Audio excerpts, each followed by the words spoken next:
నంద్యాల జిల్లా డోన్ మున్సిపల్ కార్యాలయంలో municipal counselling సమావేశం రసాభాసగా ముగిసింది. Vice chairman Harikishan, councillor Mallikarjuna మధ్య మాటల యుద్ధం జరిగింది. మాజీ మంత్రి బుగ్గన మార్నింగ్ వాక్ చేయకుండా మున్సిపల్ కార్యాలయం గేటుకు తాళం వేయడంపై మున్సిపల్ కమిషనర్ను కౌన్సిలర్స్ నిలదీశారు. మున్సిపల్ కమిషనర్ ప్రసాద్ గౌడ్ సమాధానం చెప్పకపోవడంతో కాసేపు గందరగోళం నెలకొంది.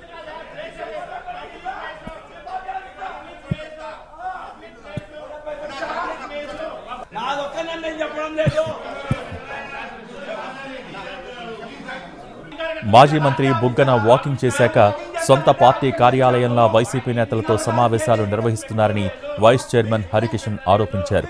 అయితే డోన్ను అభివృద్ధి చేసిన బుగ్గనను అడ్డుకోవడం సమంజసమా అంటూ వాగ్వాదానికి దిగారు కౌన్సిలర్లు.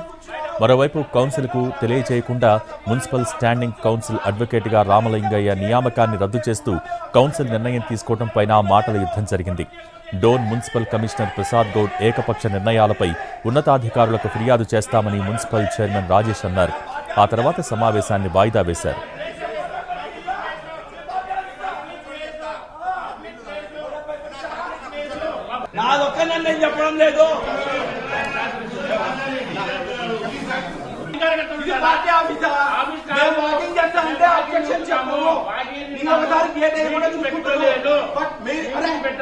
ఇది చూడండి, బయట కూర్చొని